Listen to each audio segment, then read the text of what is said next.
Welcome to a podcast celebrating Scottish culture and entertainment, which is here to sing the praises of books, films, comedy, music, theatre, exhibitions, telly, poetry, and all that jazz. I'm Nicola Meehan. I'm an arts writer and broadcaster, and I'll give you the lowdown on what's coming up, what's happening now, what came before, and what we love, which is to say that every week, nearly, I'm here to give you a kick up the arts. Just very quickly, a reminder that I would love you to join me for a Kick Up the Arts live at this year's Edinburgh Fringe. I'll be at the stand with Barbara Dixon on August the 20th, Grant Stott on August the 21st, and Delamitre's Justin Curry on August the 23rd, and I'll be announcing more fab special guests soon. Before that though, the awesome Val McDermid's going to join me at the Portobello Bookshop. That is on July the 9th. There are ticket links to all of those shows and more information online or via akickupthearts.org. Right now, though, we are celebrating brass bands, activism, teenage angst and community spirit thanks to the National Theatre of Scotland's latest production, Keli, which opened last week at Stirling's McRoberts Centre and Edinburgh's Royal Lyceum. It's running at Dundee Rep this week before marching on to Perth Theatre and Glasgow Tramway, that's in June. Marking 40 years since the miners' strike, it tells the story of a stressed and funny and fired up 17-year-old Kelly dealing with life and college and work, and a mum who's really struggling in a former mining town. She's also a brilliant tenor horn player and a member of the local brass band who are still going strong long after the loss of the coal industry that brought them together. The music at the heart of this has long been an obsession for writer and composer Martin Green, who also plays in folk visionaries LAU, and Kelly closely follows on from his Radio 4 documentary series Love, Spit and Valve Oil and his interviews with trade unionists, miners, music teachers and brass band players, not to mention a gorgeous album, Split the Air. It stars Liberty Black as Kelly, Karen Fishwick as her mum Jane, and Olivia Hamati as two die-hard and very different friends. And it is always a thrill to see theatre and screen legends Phil McKee and Billy Mack on stage. The former plays bandleader Brian, the latter is the town's fabled hero, the former miner Willie Knox. I loved Kelly when I saw it in Edinburgh last week, and I sat down with Martin, Liberty and Olivia at the National Theatre of Scotland's headquarters to reflect on Kelly's journey so far. Before we hear their chat though, here's a sense of Liberty Black in the title role. When I walk into that band room, that makes sense. The foundation, this solid base of the tubas. And then, on top of that, you get to the horns, the walls of this great church. And then the engravings, the cornets, like the statue things. What do you call the funny wee animal things with the water pours out their mouth? Anyway, cornets are like they things. And when we all breathe out together and that music starts, it's like watching light flickering through stained glass. That monster comes alive.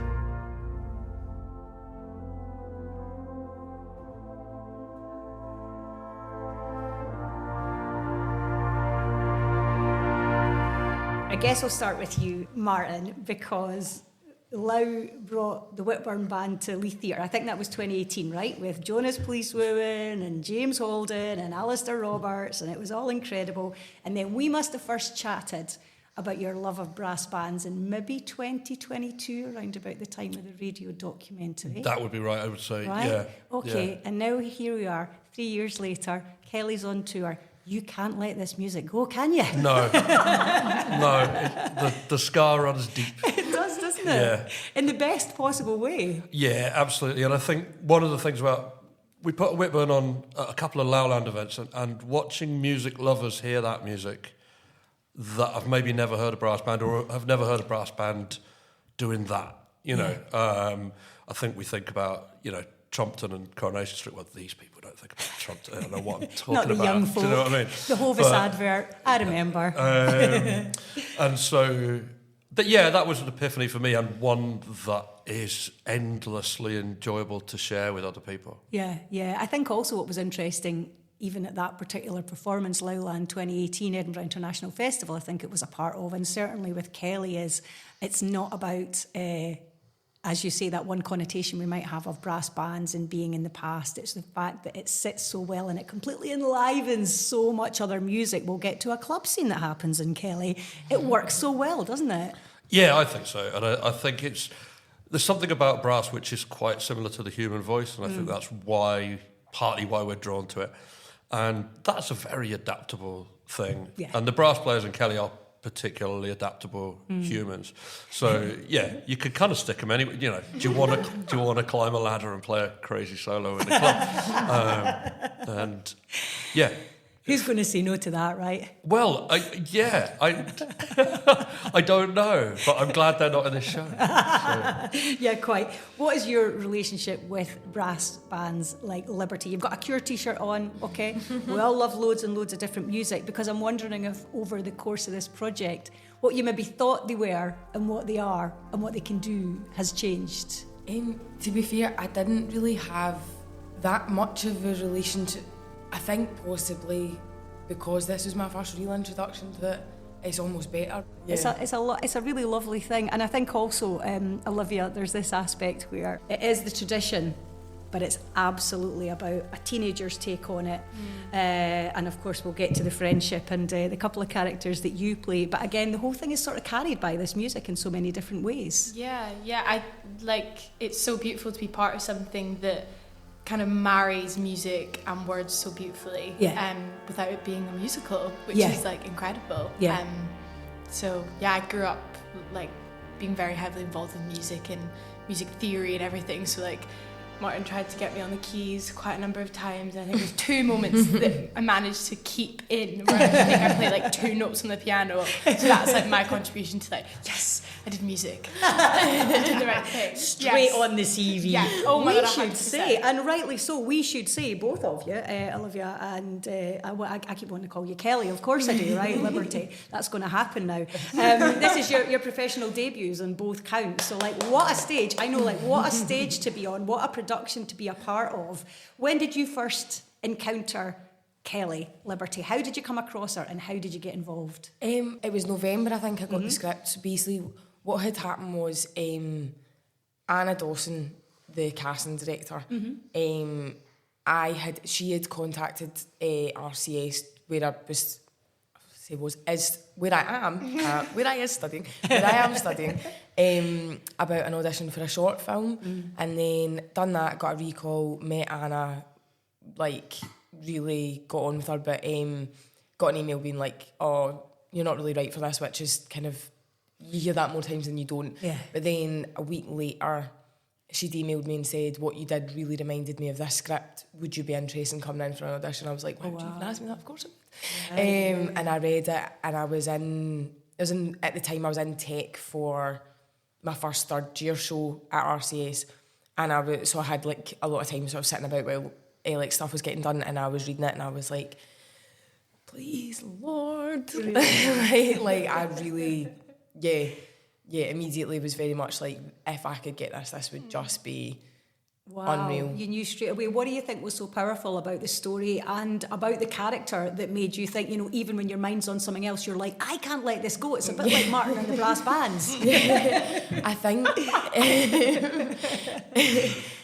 the first thing that struck me was, I've said this to Martin a million times, but I was very taken aback by how well a middle-aged Englishman could write a relationship between a 17-year-old Scottish girl and her mother. Yes. It was, to be honest, it was Keli and Jane that was the first thing that I was like, these are, do you know what I mean? And also, I just thought, the way the dialogue was structured from Keli, I mean, it's, as an actor, it's like so much fun to be able to play a character who's quick and who is able to just fire. Oh, I mean, it's like whip smart. Know. I loved even being in the audience, trying to keep up. Yeah, right? yeah. Absolutely brilliant. It's like you absolutely keep us on our toes, you know, emotionally, musically, physically. But you're absolutely right. I mean, I like that you kind of punched the air there for the purposes of the tape. When Martin was told that you absolutely do seem to, you know, bring this girl and the mother-daughter relationship really, really vividly and powerfully to life. I think you've got teenage kids yourself. Does that help? Yes. Yeah, and it's a big part of why I found myself thinking, what's it like being a teenager in an ex-mining community? Because I've, you know, got teenagers in an ex-mining community. Yeah. But I'm also very lucky to have a daughter. But in one way, I'm also quite lucky that my wife is away a lot, which means I think I've had the sort of relationship with my daughter that would maybe default to mum a lot of the time. Do you know what I mean? Which I'll be forever grateful for. But I suppose that I don't know to what extent those things are in your head when you start scribbling. But you know, 2 years later, you kind of look at it and you know, realise you're just trying to get through all the stuff therapy doesn't allow time for. You know what I mean? And that's why we go to the theatre as well. So thank you for that, mothers, daughters and the rest. We'll no doubt speak more about that. Now, we touched on there, Olivia, there's a lot of things happening in this play. It is, of course, happening 40 years since the miners' strike, so we have this history. It is about mothers and daughters. It's absolutely about connections in music, in the community, and it's about friendships. Now, that leads us to your two characters and the friendships which take us from the Isles of Scotmid to a fever dream, and a brass-fueled fever dream no less, in a club in London. Introduce us to the pair of wonderful characters. My two best friends, We've got Amy, who I think both Amy and Saskia, these two girls from completely different universes. Like when I read these two descriptions of these two people, I was like, it's kind of like my split personalities. Like, I have friends of both calibers, and like, I know these two girls inside and out, and it was Anna, who like is definitely our guardian angel in this situation. This casting godmother. Mine too, I should say. Literally fairy godmother. Like, I met her when I was 10, and she penciled me in for a CBeebies job, and that was like my first ever experience into acting. Yeah, I can see it. Can you see it? Thank you so much. Didn't quite have the face for screen back then, so we got penciled in and then told a no, and that was like me and my mum's first ever introduction to like the brutality of the industry. But you're just 10 years old. I know. I'm getting protective even hearing that. Yeah, it was. So then I kind of was like, okay, went to drama school, did all that, and then I bumped into Anna back in October. And it was the first time I'd seen her since I was like 10. And she was like, there's no way you're still doing this. This is insane. Like, I'm so happy to see you. Like, and then almost immediately got this through, and she was like, this is the two sides of you that like pull you apart. I was like, it really is.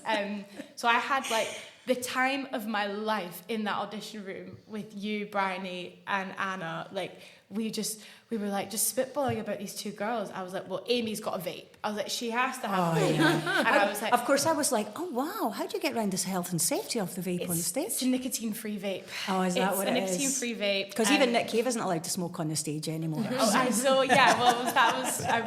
Bryony was like, yes. I was like, oh, I think this is going to take a lot to get someone to approve this. But it was like the next day it appeared in the rehearsal room, and I was like, oh my god, that's a floodgates open now. Yeah, it was like, and then the dragon soups, everything, just to like flesh Amy out. And it was about the friendship kind of she has with Keli, of like, she kind of wants to be in her vicinity, and Kelly's like, you can stay as far away from me as possible, thank you so much. And we get to play with that so much. And then Saskia, who's just like this like enigma, like just like the most incredible, beautiful personality, and I just fell in love with her immediately. I thought she was hilarious, and the writing just like flows out of her. Very similar senses of humour, and quick wit that I think they both share. I think that's why they get on so well, is that they kind of have the same brain, and this need and want to like just love each other. And it's kind of, it's just a beautiful, we genuinely have so much fun. And I think obviously because this is the first time either of us have done this, when we were in the rehearsal room, we were always just kind of like, when it was doing our scene, we were like, are we allowed to do this? Like, is this okay? Like it's just us. Like, are they gonna let us go on stage? Is this us acting, or is this us just playing? It was like, because every other time we're always with like an adult who's done this before. They're going to let us go out there unsupervised. Yeah, I was like, genuinely, they think that we're qualified to do this. This is insane. Like, we're just having a ball. It was opening night in the Lyceum. Like, we were on the stage, like, warming up, and then it was sort of Karen and Billy and Phil had been there and doing all the brrrr and the stretch, and then they went away. And I think we just screamed. We just screamed on the stage. For like a bit. We were just like, it's happening by me. We're actually going to do it. No one's found us out yet, and we're actually going to go on the stage and do this. But I mean, also, like, the three of them sharing a rehearsal space, like, obviously my two characters have their wee cameos in this, and it's so much fun, but I've had the best time just sitting on the sidelines and watching the talent of Billy, Phil and Karen. Like, I have a good feeling. Aye, I do. Our trophy case is about to get more crowded. Not since Willie Knox took this band to victory has it sounded this good. In 10 days, we'll be standing on that stage at the Albert Hall. And if we want to win that contest, we need to make it 10 times better by then. We'll be the only band for Scotland at the Albert Hall for that contest, so you should all feel delighted with yourselves. Gala Day is this Saturday, of course, and the band will play on the lawn at Snaresbrook Hall as usual and be collecting for the Children's Hospice. Now, I care it's a bit inconvenient to have this wee gig in the week leading up to a big contest, but for any of you who feel you can't be arsed with it, I'll remind you, it's a Children's Hospice. So we will be there, and we will be there every year, because as they say, the band is a tune, and the tune is a band.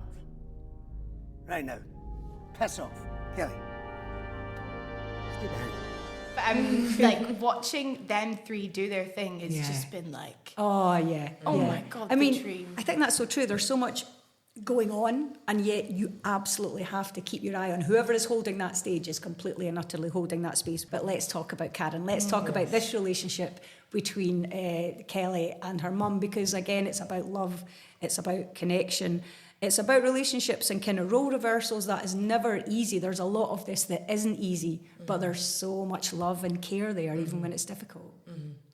I think some really interesting about their relationship that I think only made sense to me through the doing was, like, I don't think the ending of Kelly works if it isn't for what we know about Kelly as a person through her relationship with Jane, because I don't think she would play that. No, I don't think she would get out the mine. And then also, even though there's only, like, Kelly has more scenes with Willie than she does with her mum. Our mother is so ever present, like sometimes in the rehearsal room or before I run, I would just say to Karen, like, can I just look at your wee face for a minute before I do it, because I was like, I need to have that in my head, otherwise the train will just not keep pushing. And like, working with Karen Fishwick has just been, I mean, when I saw she was cast, I was losing my mind. Another legend, right? Really, were you? Well, because when I think she hates this a bit, but when I was like 16, I was doing my advanced higher drama, and I wrote my mini dissertation on a show that Karen was in, and so then when I saw that she'd been cast, I was like to my mum, I was like, it's Karen Fishwick. That's unreal, really. Yeah. I mean, I know. I think the only reason she will hate that is because she's very, very young herself, and that'll make her feel slightly less young. But yeah, no, and she's just. I think me and Karen are quite similar as actors, maybe not as in the end product, but the process, and just like, the way that we find things. And we did this really beautiful exercise with Bryony, which, like, I'm going to be taking on. Like, I'm so glad Bryony kind of introduced this to me to help us build that relationship. So we had all these questions on pieces of paper, and you had to pick them up and look at the other person, and then allow that to affect you and stuff. And it was just like doing that with Karen. Even if I never work again, if I never do anything even vaguely theatre related, that was just a really beautiful moment of connection with another human being. But yeah, working with Karen on that relationship has been really, really gorgeous, yeah. I loved it also, that experience with Bryony, because I did wonder, of course, incredible director. In the past, she's really explored that idea of collectivism, maybe more in sport, in Same Team, a street soccer story, and of course, another working class girl juggling day jobs and nightlife and bloody hell at the Edinburgh Fringe. But yeah, so even behind the scenes, if you like, not even on the practical directorial elements, she was having a big impact on you guys. Oh my God, yeah. Yeah. Bryony's just the best. Yeah, and doing it all while running a marathon is like... Which we all really need to deep, because she... And it didn't affect her, and I think she needs to be checked by the doctors. It's not normal. Brian, if you're listening, you need to go to the doctors. You get suspicious. That's superhuman, right? But she was like genuinely the most gentle, kind, beautiful director, and especially as our first experience in this industry, like we are so blessed to have been her leading our pack. And I think the show is such a behemoth. There is so much going on, and like in every possible way, in the best way. But I think Bryony was focused on all of that will come, all of that will be excellent, all of that is structural. The thing that needs to happen is the sort of the beating heart of it. And so it was like, that is what we really need to get, and the rest of it will fall into place on top of that. Which I think for me was really helpful, because I think do you know that way, if you can't see the wood for the trees, like too much. You actually need something very, very specific. At the start of the process, I was like, and then I think having that approach to it was like, right, okay, this is that's what I can do. That's what I know how to do. So we'll go in there and then find the rest of it as it kind of happens. Have faith in the rest of it. And what about for you, Martin, obviously moving from this position of obviously being a writer, being a musician, being a playwright, bringing this story to life, and this story and these stories, because it's based on, and taken from loads of research you did and loads of tales that you heard over the years. So, to have that, if you like, honed down and stripped back while also being so many things at once, did Bryony kind of... Yeah, Bryony's a very good dramaturg as well as being a great director. For people that don't live in theatre, dramaturgs can help you keep your story clear and stop you getting muddled and help you find out what it is you're trying to say. And, I mean, you'll know this yourself, Nicola, but there's something that in documentary is also storytelling, and you're trying to put forward, a series of points in an order that have the most emotive impact. And of course, fiction's the same, but you get to change it whenever you want, which was quite a new experience for me, because it felt like actually, and people kept saying to me, you won't really know what it's about till the end, and I thought, that doesn't make any sense. Do you know what I mean? If you were making a documentary, you didn't know what it was about till the end, you'd be in real trouble, Where am I going then? Yeah, exactly. Yeah, and so Bryony was extremely involved in helping push that story so that it felt... We're very sensitive to what is a satisfying story, much more sensitive than I'd realised. Okay. And I think that's much harder in theatre than it is in music. Yeah. But at the same time, there is such a magic in theatre. I love that the play lives and takes us, above and underground. We're in a lot of places at once. We're in the present day and we're in the mid-1980s. Those voices and those memories and those echoes absolutely still resonate. Even the brass bands, they kind of sound as old as time, but they also sound really new and visionary. And all of that happens, and we are there for all of that. And that's something that really only theatre can do. Well, we have got that because we are part of the collective experience of it as well, and that's what it's all about. Yeah, absolutely. And one of the magical things, so my only previous experience of making drama was audio drama, and that was lockdown. So it was everyone was in their houses. So I hadn't had this incredible thing of, I had experienced actors making characters into three-dimensional humans. That's one remarkable piece of magic. But what happens then when you put them in front of another bunch of living humans as observers of that story? And, I'm sure you both feel it yourself, but I can feel, both of you, that I can feel a whole cast going, rising up to this level that, of course, you won't see in rehearsal. Yeah. And, of course, a joke that you've heard for 6 weeks has stopped being funny until it's funny to somebody else, and then it's... It works again. That's exactly it. It does work again. And we do have these absolutely iconic, classic voices who are, in many ways, bringing different memories and experiences and traumas, it has to be said, of the past and memories of the miners' strike, bringing it to life. Billy Mack and Phil McKee. I mean, honestly... 100%. And Billy's just, like, as a person as well, he's so funny and, like, so... I've been saying every day, I feel like I've just sort of been accumulating dads throughout the entire process. It's like... Billy's hugs are, like, real rib breakers and just... Yeah, what I've been needing, I think, trying to get through everything. But it's really nice to have him there as well as like an anchoring point of like, I think it's just really lucky that structurally in the text it's there.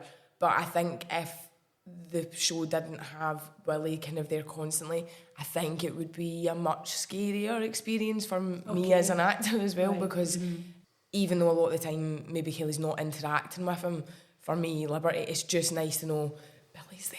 It's going to be okay. Do you know what I mean? Billy is there.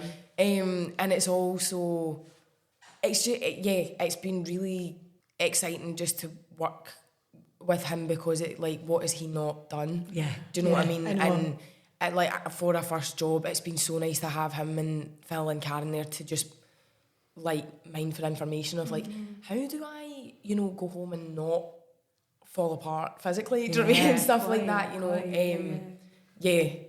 And watching him physically change, because he is built like a brick. I was taken aback by this, right? When I saw him, so much so I was like, oh, he's okay. Yeah. Yes, he is. He's an actor. That's it. And watching that change is like, it's incredible. Like, he's a chameleon. Yeah. As the three of them are, like, it's like Karen with her, like, Lady Snaresbrook Cranio, which is like the best part of the show for me, is what is standing backstage and listening to her improv for her life. Like, it's the best thing ever. She's just so quick-witted. Yeah. She's insane. Even just the wellies, everything's absolutely perfect. Every detail is absolutely superb. And, as we touched on earlier, I think you mentioned, Olivia, and it's so absolutely true. The music is so inherent to this, Martin. It's not a musical. There aren't breaks for an interlude. It's a complete dance between the dialogue and the brass. And what Louis Abbott has brought to it as well, I just think is absolutely gorgeous. I mean, I've seen him doing so many things over, I can't even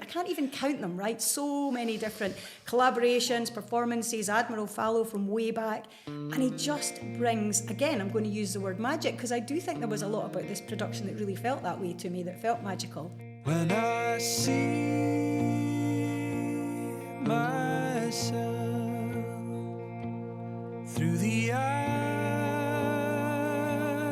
of others, I see their tears for me.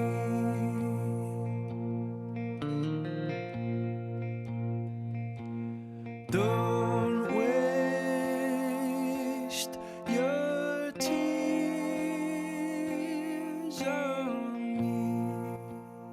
Brilliant, isn't he? Lovely. He's just so brilliant. So I've known Louis for quite a long time. Yeah. LAU and Admiral Fallow have done a lot of gigs together, but 10 years ago now, I got Louis to come and do a kids show. 250 kids were in this show, and Louis and a little band. We had a little kind of weird pop band, and Louis fronted it with Roberta Peer. Do you know Roberta? Yes, yeah. So Louis and Roberta were the kind of leads, Anyway, the kids loved Louis, and I can see why. And he wasn't a dad then; he is now, and I'm sure he's very, very good at it. But this was his first musical director job of this sort. Obviously he makes a lot of things happen, but both Louis and I have had to learn an awful lot about how music works in theatre, and he's been very much, helping me through this process as the pair of us try and pretend that we're qualified to be in the room. I think you're doing all right. What's it been like seeing his responses and his understanding, if you like, and the way he's translated this music that was very much rooted in your experience of, I think you just kind of encountered a brass band festival one day, didn't you? That was at the start of it, right? Yeah. And where we now are, if you like, because there's a single, there's the most gorgeous song, there's a theme, you know, it's like it has its really, really strong musical identity.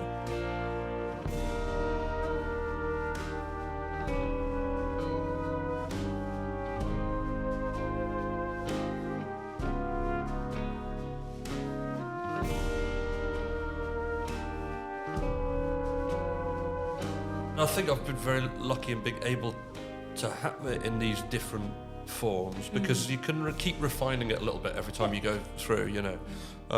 And I'm really glad there is one song in the show that stayed. We weren't quite sure if the language of the show was going to be right to have a song, but it felt like such a shame not to have Louis' beautiful voice and Olivia's beautiful voice in the show.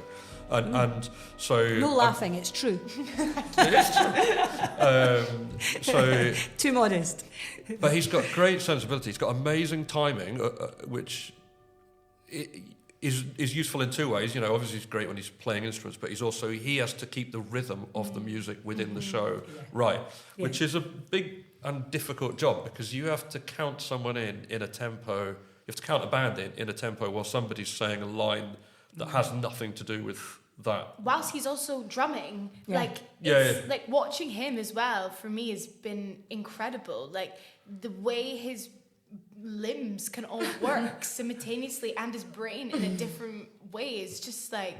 And then we also have like Andrew and Hannah who have just completely thrown themselves into this as well and have been like an absolute joy to have. And like the three of them, bless them, I don't think they quite knew that they were going to have to be in a club scene in some quite funky costumes, and they've just thrown themselves into it. Especially Louis, I think, is too good in that club scene and actually takes the limelight away from me, Louis, so please stop. Yeah.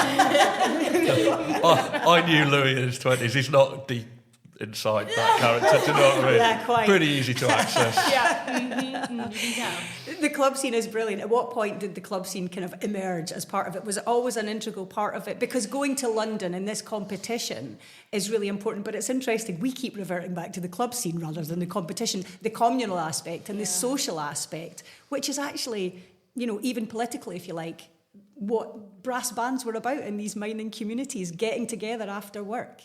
Yeah, and I think for Keli, the competition not being the point of the show was always something that we were keen to do. Yeah. But the club scene was always in, but the club has changed a lot, and Bryony changed the club. You know, over the last few years of writing this, that club's had various different identities, and Bryony was keen to make it a kind of universally inclusive space.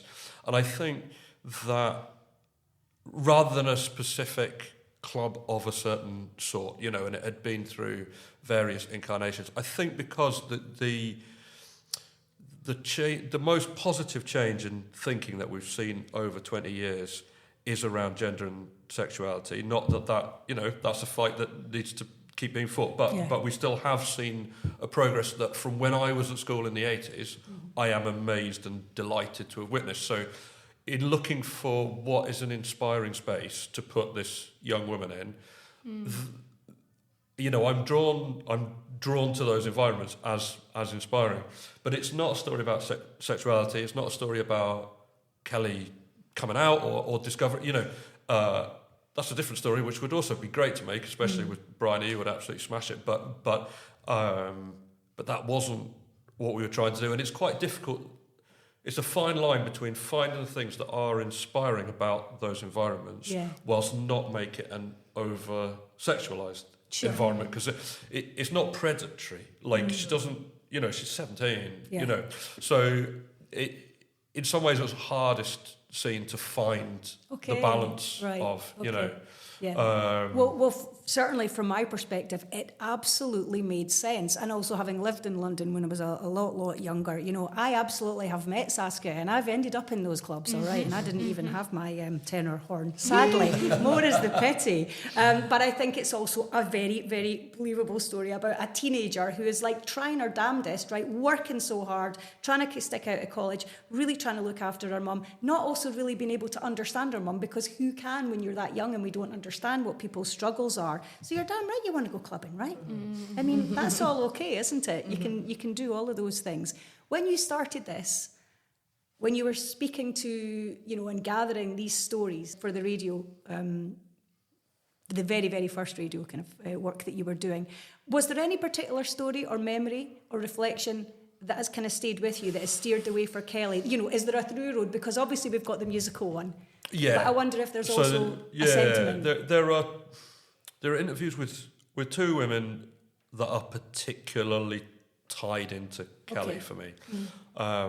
One is a good friend of mine who talked, this isn't a radio show, so I feel okay saying it, you know, who talked quite openly about growing up in a violent house and the brass band being a physical escape for her. You know, it's like it was, apart from anything else, it was somewhere to go 3 times a week, you know.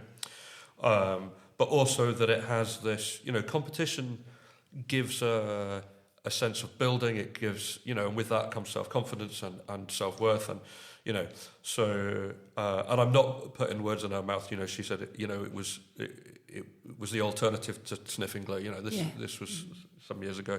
And so that's a very powerful thing. And that's not quite Keli's story, but at the same time, this idea that music holds an escape, you know, so that was part of that. And then another woman who has quite, and again, these are all things that have been said publicly, I feel okay saying them, who suffers from anxiety and finds it very difficult, for example, to go anywhere by herself publicly, but has this incredible relationship with her instrument that she can control. And so she talks about, so the stuff that Keli says about, you know, I can only control a few inches of the universe, that you know, it's not verbatim, but the sentiment comes straight from one interview. So those two people are this kind of, the building blocks, I suppose. Yeah. And you feel all of that in Keli? Yeah, I think just what you were saying there, I think something for me that I've been thinking about a lot throughout the whole thing is music and escape as an escape, but also this thing of the loss of third spaces for young people, places that aren't home, that aren't school, and also that aren't necessarily, you know, they have to pay a lot of money to be there and stuff. And I think the fact that there are things like brass bands and similar that are so entrenched in communities is really sacred, and it is like the idea of losing these kind of things is terrifying. And, you know, with the way that kind of arts funding and stuff is going, I think it's more important than ever that it's been kind of put in people's faces, like how much a third space is often necessary for survival for young people. Yeah. And you're nodding as well, Olivia. Oh my God, 100%. And it's just, when do we get to a point in which people will listen to that? And like, how much do we have to speak about this and show how this really changes young people's lives and people's lives in general? Like, these safe spaces for creativity are just fundamental in human living. And it's just like, we need people to understand that and accept that. And let you be creative, because my goodness, it's also a huge love letter to creativity and not keeping a lid on it sometimes. That's absolutely fine. Okay, well, I guess you guys are going to get a breather before you get to Dundee. I can't wait to see it again up there.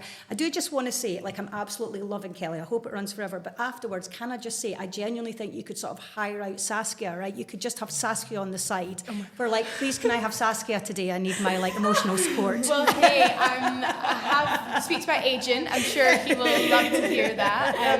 Hi, is Saskia available? Can you send her over? I'm lying on a park bench and I really, really need some moral support. She'll be there with her pink coat and everything. So honestly, every single character is utterly vital, however long they're on the stage for or not. Well, listen, lovely to speak to you all. Thank you so much. Thank you, Nicola. Roll on, Cheers. Dundee. Cheers.